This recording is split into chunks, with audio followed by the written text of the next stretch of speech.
히브리서 11장에 기록된 참 많은 사람들의 이야기는 하나님이 그들 자신들의 기대나 생각, 바람과는 다르게 인도하셨던 하나님의 그림이었고 하나님의 역사였습니다. 여기 오늘 성탄절 아침에 앉아 계신 많은 분들의 각자의 인생도 우리 성탄절의 주인인 예수님처럼 다 기막힌 인생을 지금까지 살아오셨을 것이고 여러분 다 개인마다 대단한 믿음의 이야기들을 지니고 있을 터입니다. 하나님은 언제나 우리가 기대하는 방식이 아닌 우리가 원하지 않는 때에 우리가 모르는 방식으로 저희들의 인생을 인도해 오셨습니다. 나는 그저 가야 할 길을 내 욕심에 따라 내 자아에 따라 그냥 걸어왔던 것 뿐인데 우리 주님께서 길을 내셨고 우리 주님께서 우리를 이까지 인도해 주셨습니다.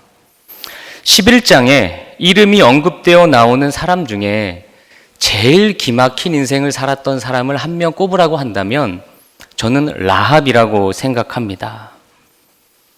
여러분, 라합은 여리고성에서 기생일을 하던 여자였습니다.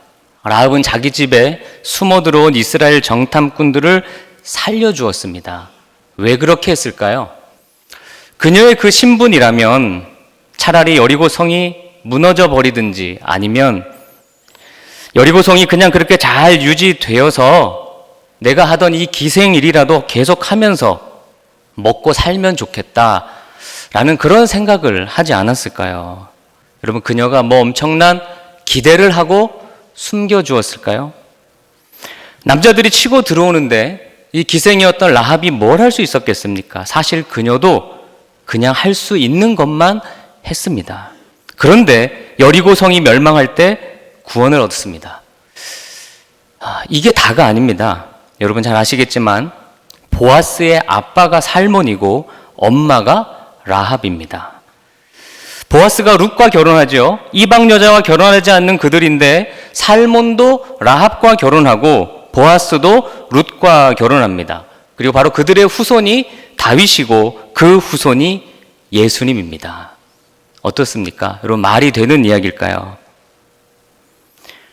불가능한 일이 불가능한 조건에서 그리고 있을 수 없는 현실에서 하나님이 만드셨고 인류의 역사를 이루어내셨습니다. 마리아는 어떨까요? 작년 이맘때 제가 첫 설교로 마리아에 대해 설교했던 기억이 납니다. 호적 조사를 위해 그 먼 길을 걸어간다는 것이 과연 가능한 일일까요? 내가 이 길을 걸어갔을 때 뭔가 엄청난 이 세상에 빛과 같은 일이 이루어질 것을 알고 마리아가 그 사막길을 걸었을까요? 할 수 있는 게 그 길밖에 없어서 그냥 걸어갔습니다. 여관에 방이 없어서 갈 수 있었던 유일한 곳인 마굿간으로 갔습니다. 그저 갔습니다. 다른 방법이 없어서 갔습니다. 그런데 그곳에서 예수님이 탄생하셨습니다. 우리네 인생이 다 그렇습니다. 마리아는 세상적으로 최악의 상황, 가장 더럽고 추한 장소로 갔지만 하나님은 바로 그곳에서 세상이 받아낼 수 없는 복음과 은혜를 새롭게 드러내 주셨습니다. 여러분이 믿음의 사람이라면 여러분이 가는 장소나 환경은 중요하지 않습니다. 그곳이 어떤 곳이든 하나님은 그곳에서 여러분을 통해 아름다운 빛의 나라, 하나님의 나라를 이루어내실 것입니다. 또 중요한 사실 한 가지는 우리가 절대 혼자가 아니라는 사실이에요. 자, 오늘 본문 1절 말씀을 읽어보겠습니다. 본문 1절을 다 같이 읽습니다. 시작. 이러므로 우리에게 구름같이 둘러싼 허다한 증인들이 있으니 모든 무거운 것과 얽매이기 쉬운 죄를 벗어버리고 인내로써 우리 앞에 당한 경주를 하며. 네, 참 상상만 해도 멋있고 눈물 나는 장면입니다. 인생을 오늘 본문은 경주로 비유하고 있습니다. 구름같이 많은 증인들이 우리를 둘러싸고 응원하고 있습니다. 믿음의 경주를 끝까지 잘 해내라고 응원하고 있습니다. 그저 거절할 방법도 없고 솔직히 하나님 아니면 갈 데가 없어서 가는 것인데 그런 우리들을 응원합니다. 이 성탄절 아침에 그렇게 한 해를 잘 살았다고 믿음으로 여러분 모두를 구름같이 허다한 믿음의 증인들이 응원하고 있습니다. 세계 3대 스포츠라고 하면 최근에 있었던 월드컵, 그리고 올림픽, 그리고 또 하나가 F1입니다. 포뮬라 1이라고 하죠. 세계 육상 선수권을 꼽기도 하지만 자금 면에서나 인기 면에서나 단연코 F1입니다. 우리나라에서나 관심이 저조하지 외국에서는 참 인기 있는 스포츠 중에 하나입니다. 수많은 팀원이 시즌 내내 우승을 위해 노력합니다. 더 좋은 차를 만들고 빠르고 신속하게 정비하고 여러 가지 환경도 중요하고 운전자의 실력도 중요하고 수많은 관중들이 그 자동차 굉음 소리 앞에 환호를 합니다. 그런데 보통 순위가 뒤바뀌는 곳은 직선 코스가 아니라 곡선 코스입니다. 우리 인생의 경주에 비유하면 우리가 어려운 시기에 때로는 넘어지기도 하지만 수많은 믿음의 관중들이 그때 안타까운 탄성을 내뱉습니다. 그러나 여러분이 그 인생의 어려운 구비를 멋있게 통과하면 소리를 지르고 박수를 칩니다. 여러분, 우리는 경주하고 있습니다. 안타까운 것은 우리 성도들이 이 믿음 생활이 경주라는 것도 모르고 허다한 증인들이 응원한다는 것도 모르고 그리고 우승한 자에게는 어떤 상이 주어지는지 그것도 모릅니다.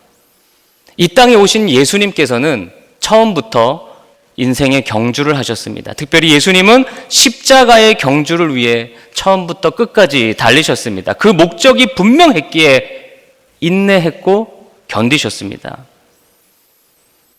사랑하는 형제자매 여러분, 믿음의 경주를 한다면서 어찌 무거운 짐들을 내려놓지 않으십니까? 왜 얽매이기 쉬운 죄들을 여전히 짊어지고 가려고 하십니까? 우리의 본래 목적에 어울리지 않는 것은 다 무거운 것들입니다. 오늘 1절 말씀처럼 예수님을 따라가는데 방해가 되는 것이 있다면 그것은 전부 우리를 얽매이게 하는 것들입니다. 그것을 버리고 벗어내는 것을 오늘 말씀은 인내라고 이야기합니다. 그만큼 힘들다는 얘기죠. 하지만 성경은 늘 우리에게 인내를 말씀하는데 우리가 신앙생활 하면서 아무런 인내하는 것이 없다면 그것은 믿음 생활이 아니라고 하는 반증일 수 있습니다. 정말 사랑하는 우리 그리스도의 형제 자매 여러분, 지금 우리가 믿음의 경주를 하고 있다는 그 사실을 잊지 마십시오. 이 땅에서 그냥 놀고 먹다가 즐기다가 성공을 위해 살다 가는 것이 아닙니다. 구름같이 둘러싼 허다한 증인들의 그 응원이 무의미하지 않도록 오늘도 무거운 것들을 벗어버리는 인내를 이루어내십시오. 2절 말씀입니다. 2절을 읽습니다. 시작. 믿음의 주여 또 온전하게 하시는 이인 예수를 바라보자. 그는 그 앞에 있는 기쁨을 위하여 십자가를 참으사 부끄러움을 개의치 아니하시더니 하나님 보좌 우편에 앉으셨느니라. 아멘. 자, 여러분, 경주할 때 목표가 있습니다. 그 목표에 대해서 사실 히브리서 1장부터 지금까지 설명해 오고 있습니다. 목표가 바뀌어 뒤로 돌아가려고 하는 수신자들에게 다시 한번 히브리서 저자는 목적을 알려줍니다. 2장의 말씀처럼 우리와 동일하게 되신 예수님을 바라보면서 나아가는 것, 우리 눈앞에 오직 예수님을 쫓아가는 것, 그저 트랙을 따라가는 게 아니라 저희들은 예수님 바라보고 가는 사람들입니다.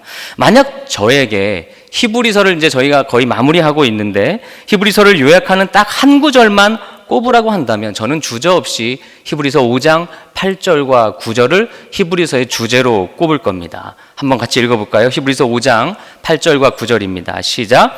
그가 아들이면서도 받으신 고난으로 순종함을 배워서 온전하게 되셨은즉 자기에게 순종하는 모든 자에게 영원한 구원의 근원이 되시고. 아멘. 예수님이 우리 믿음의 경주, 인생의 경주의 모본이 되신다는 거예요. 그러니까 저희들은 사실 이 경주에 출전한 것은 예수님의 자격으로 우리도 출전한 거고 예수님이 하나님의 뜻에 순종하기 위해 십자가의 그 모든 수치와 부끄러움을 참으신 것처럼 우리도 죽기까지 참는 것이 인내이고 우리 인생의 목적입니다. 그리고 죽으신 예수님은 부활하시고 승천하셔서 지금도 응원자로서 중보자로서 우리를 위해 기도하십니다. 여러분, 우리가 많은 세상에 종교가 있고 신들이 있지만 도대체 세상의 신 중에 다 자기를 위해서 무릎을 꿇으라 하지 오히려 사람을 위해 무릎을 꿇고 기도하는 신이 어디 있나요? 저는 보지 못했습니다. 예수님밖에 없는 것 같습니다. 예수님은 모든 것을 아끼지 않으시고 우리가 믿음의 인내를 끝까지 경주하기를 바라고 무릎 꿇고 오늘도 기도하시는 분입니다. 사랑하는 아들 누가, 사랑하는 딸 누가, 인생의 어려움을 살고 있지만 하나님 저 믿음의 경주를 지지 않도록 힘을 주시옵소서. 누가 기도하신다고요? 예수님이 기도하고 계십니다. 그분이 보여준 인내의 모본 중에 하나는 부끄러움을 개의치 않는 일이었습니다. 여러분, 저희가 왜 복음을 전하지 못하고 예수님처럼 살지 못하고 섬기지 못하고 용서하지 못하고 사랑한다 말 못합니까? 부끄러움 때문입니다. 내 자존심의 부끄러움 때문입니다. 예수님이 부끄러움을 참지 않으셨다면 여기에도 없을 우리가 부끄러움 때문에 예수님의 이름을 못 부른다는 것이 얼마나 부끄럽습니까? 믿음의 경주를 하는데 부끄럽다고 거절하지 못하고 술자리를 거절하지 못하고 부끄럽다고 무거운 것들을 그냥 가지고 살고 부끄럽다고 얽매이기 쉬운 것을 못 버린다는 게 과연 우리가 주님 앞에 할 수 있는 핑계거리가 될까요? 여러분, 오직 예수님을 바라보고 걸어가십시오. 믿음해 주시고 우리를 온전하게 하시는 예수님을 바라보고 인내하십시오. 부끄러움을 기쁨으로 바꾸시는 성탄의 주인공 예수님을 바라보고 오늘 하루도 사시고 2023년도 그렇게 사시기를 주님의 이름으로 축원합니다. 3절입니다. 3절을 같이 읽습니다. 시작. 너희가 피곤하여 낙심하지 않기 위하여 죄인들이 같이. 목적어가 2번 들어가 있어서 부드럽게 읽히지는 않지만 의미는 분명합니다. 경주하다 낙심할 수 있습니다. 기도한 게 의미가 없고 원하는 바가 이루어지지 않아 우리 모두는 낙심할 수 있습니다. 그때 어떻게 해라? 예수님을 생각하라는 거예요. 예수님이 십자가의 길을 가실 때 죄인들이 예수님을 거역하고 조롱했습니다. 하지만 그 십자가가 의미 없는 일이 아니었듯이 우리가 부끄러움을 참으며 믿음의 길을 가는 일이 절대 의미 없는 일이 아닙니다. 그런데 이 2절과 3절이 재밌기도 하고 특별한 것은 예수님을 바라보고 달려가다가 낙심하게 될 때 참으신 예수님을 생각해라. 이렇게 지금 말씀했어요. 사실 이렇게 뭔가를 바라보고 가다가 힘들 때는 잠시 다른 거를 조금 해야 됩니다.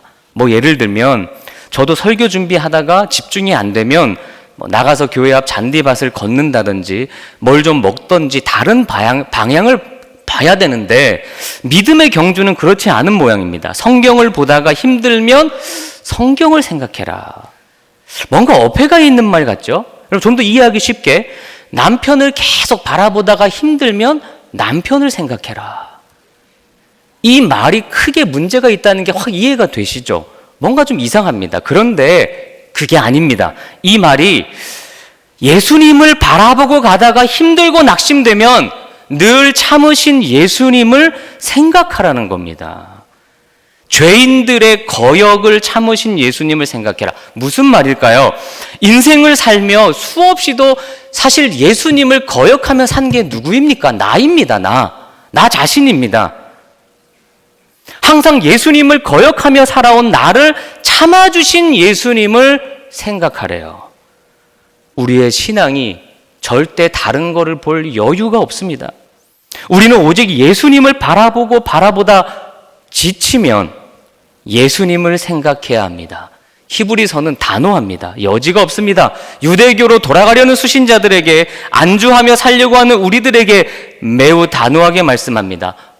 얼마나 단호한지 4절을 한번 읽어보겠습니다. 4절입니다. 시작. 너희가 죄와 싸우되 아직 피 흘리기까지는 대항하자. 그래, 너희들 믿음의 싸움을 좀 싸운다고 하고 지금 힘들어 하는데 솔직히 너희들 피 흘리기까지는 싸우지 않았지 않느냐. 아직 피를 흘리지는 않으면서 왜 엄살 피우냐?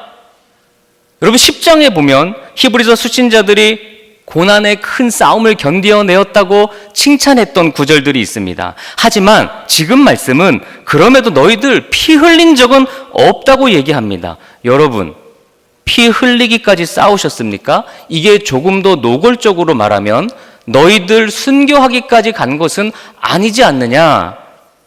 피 흘리라는 얘기가 곧 순교하라는 얘기잖아요. 박해나 핍박을 피하지 말고 죽으라는 얘기잖아요. 이러니 여러분, 누가 교회 다니는 거를 쉽다고 말했을까요? 예수님이 십자가에서 피 흘리기까지 믿음의 경주를 하셨기에 우리도 거기까지 나가야 된다는 것을 피력합니다. 자, 이 얘기를 들은 히브리서 수신자들이 뭐라고 했을까요? 아니, 그럼 우리 보고 지금 다 죽으라는 얘기입니까? 아, 예수님 너무하시네요. 아, 그래, 미안하다. 그런 의도는 아니었다. 이렇게 예수님이 얘기해 주면 좋겠죠. 그런데 뭐라고 하실까요? 6절에서 8절 말씀입니다. 6절에서 8절입니다. 시작. 주께서 그 사랑하시는 자를 징계하시고 그가 받아들이시는 아들마다 채찍질 하심이라 하였으니 너희가 참음은 징계를 받기 위함이라. 하나님이 아들과 같이 너희를 대우하시나니 어찌 아버지가 징계하지 않는 아들이 있으리요? 징계는 다 받는 것이거늘 너희에게 없으면 사생자요 친아들이 아니니라. 저는 여기서 한숨을 푹 쉬었습니다. 좀 묵상을 많이 했습니다. 이 부분이 잘 이해가 안 돼서 그렇습니다. 사랑하는데 왜 징계를 하실까? 어렵지만 하나님의 마음을 좀 생각해 보자면 하나님의 관심은 하나인 것 같습니다. 예수님이 독생자 아들이셨던 것처럼 우리도 반드시 하나님의 아들이어야 하고 아들이 되어야 하고 아들로 만드시고야 마는 하나님의 사랑입니다. 그렇기에 우리의 삶에 하나님의 당연한 개입이 있습니다. 곁길로 가는데 어찌 그냥 두며 좌로 치우치고 우로 치우치는데 어떻게 보고만 있습니까? 자녀가 달려오는 차를 향해 달려가는데 그 자녀를 가만둘 부모가 어디 있어요? 그것을 징계라고 표현했습니다. 징계가 없으면 사생자다. 9절부터 설명하는 것이 육신의 아버지께 순종하지 않아도 문제가 되는데 육신의 부모와의 일이야 잠깐 우리가 체험하는 것이고 우리의 영원한 인생을 살아야 하는 곳이 있다. 세상의 부모들은 다 자기 뜻대로 자기의 자녀들을 징계하지만 하나님은 오직 우리의 유익을 위해서 징계하신다. 여러분, 부모의 징계는 자녀에게 유익하지 않을 수도 있습니다. 부모의 방법은 자녀를 망칠 수도 있습니다. 사실이 그렇습니다. 하지만 하나님의 징계는 유익하고 이유가 분명합니다. 10절을 읽어봅니다. 10절입니다. 시작. 그들은 잠시 자기의 뜻대로 우리를 징계하였거니와 오직 하나님은 우리의 유익을 위하여 그의 거룩하심에 참여하게 하시니라. 아멘. 승패는 곡선에서 이루어진다고 했죠. 인생의 구비구비마다 하나님은 우리를 사랑하시고 그런 인생의 고난의 시기에 우리로 하여금 더욱 거룩하게 바꾸어 가십니다. 유대교로 돌아가면 거룩해지지 않을 것을 너무도 잘 아셨어요. 피 흘리기까지 죽으라는 게 아니라 거룩해지는 자리를 어떤 일이 있어도 포기하지 말라고 하는 강조의 말씀입니다. 믿음의 경주에 곡선이 있다고 해서 때로는 하나님의 채찍이 있다고 해서 포기하지 말고 예수님처럼 끝까지 그 십자가를 인생을 참으라는 말씀입니다. 그랬기에 우리가 구원받았듯이 우리의 믿음의 경주가 세상과 사람과 우리의 자녀를 살릴 수 있습니다. 11절 말씀처럼 우리의 그런 믿음의 싸움과 견딤과 희생과 참음이 결국에는 의와 평강의 열매로 나타납니다. 사생자의 위치는 비참합니다. 그 어느 것도 유업으로 받을 수 없습니다. 우리가 비록 하나님의 단련을 받지만 그 단련을 받는다는 것 자체가 매우 큰 특권이고 저희들에게는 축복입니다. 예수 믿었기 때문에 여러분 받는 고난이 있다면, 갈등이 있고 어려움이 있다면 그것은 우리에게 은혜고 감사이고 축복입니다. 왜냐하면 여러분이 하나님의 자녀라고 하는 증거이기 때문에 그렇습니다. 12절과 13절입니다. 시작. 그러므로 피곤한 손과 연약한 무릎을 일으켜 세우고 너희 발을 위하여 곧은 길을 만들어 저는 다리로 하여금 어그러지지 않고 고침을 받게 하라. 아멘. 여러분, 그래도 우리가 이 믿음의 경주를 인생 내내 사시는 동안 여러 가지 피곤하고 때로는 우리의 영과 육과 마음과 심적인 많은 부분을 연약하고 힘들게 합니다. 2021년 9월에 친구 목사님과 주일 저녁에 속초에 내려갔습니다. 목적은 대청봉 등반이었습니다. 짧은 코스가 아니라 왕복 20시간, 1박 2일을 잡는 이 공룡 능선을 통해 가려고 갔습니다. 대충 자고 새벽 3시 국립공원 입구에서 출발했습니다. 그래서 6시간 30분 만에 이제 공룡 능선을 다 통과해서 9시 반, 오전 9시 반쯤에 희운각 대피소에 이르렀어요. 이제 소청, 중청, 대청만 가면 됩니다. 근데 그때 무릎 위에 쥐가 났습니다. 여러분 아시겠지만 여기서 소청까지 올라가는 길이 지옥입니다. 지옥. 제가 경험한 산 중에 가장 지옥 구간이었어요. 너무 힘들었습니다. 한 번도 느껴보지 못한 이 근육의 고통, 그 쥐를 난 상태로 중청봉까지 갔습니다. 중청 대피소에 도달해서 탁 누워서 무릎에 위를 마사지하고 파스를 붙이고 그리고 싸간 점심을 먹고 그렇게 한 30분 쉬었다가 힘을 내가지고 마지막 올라 9시간 만에 11시간 코스인데 올라가는 건 9시간 만에 대청봉에 도착했습니다. 다시 7시간 내려가야 됩니다. 멘붕이 왔습니다. 그래서 내려가는 길은 3시간 걸리는 5세 코스로 내려갔던 기억이 있습니다. 포기하지 않으려고 무릎을 다시 일으켜 세웠던 참 잊을 수 없는 경험이었습니다. 고든 길을 가기 위해서, 이리저리 다리를 절면서 어그러지지 않기 위해서. 여러분, 다리를 절면 경주를 할 수 없습니다. 저는 주일 예배가 연약한 무릎을 다시 일으켜 세우는 시간이라고 생각합니다. 왜 성탄절이 연말에 있을까요? 성탄절은 1년 동안 경주하면서 연약해진 우리의 영적 무릎을 더러운 말구 위에서 태어나신 예수님을 생각하며 다시 세우는 시간이라고 믿습니다. 내년을 다시 믿음으로 경주하기 위해서 말입니다. 히브리서 수신자들도 박해와 신앙의 갈등으로 다리를 절고 있습니다. 그만큼 신앙을 지키는 것이 힘들었고 무겁고 얽매이는 것들을 내려놓고 버리는 것이 너무나 힘들었습니다. 우리도 하나님의 친아들이 되는 이 과정이 쉽지만은 않습니다. 어떨 때는 왜 고난을 받는지 모르고 그 고난을 견뎌야 하는 때도 있죠. 하지만 지나고 나서 보니 모든 고난에는 의미가 있었습니다. 요셉도 지날 때는 고난의 의미를 몰랐습니다. 그저 그 길밖에 없어서 걸어간 것입니다. 그런데 주님이 살리시고 건져주셨습니다. 너무도 사랑하는 우리 본부교회 모든 형제자매 여러분, 믿음의 경주, 인생의 경주 가운데 굽은 길을 만나더라도 나를 위해 탄생하신 예수님을 바라보고 또 굽은 길을 만나거든 나의 모든 거역을, 욕망을, 죄를 참아주신 예수님을 생각하면서 끝까지 믿음의 경주에 승리하는 여러분 모두가 다 되시기를 주님의 이름으로 축원합니다. 기도하겠습니다.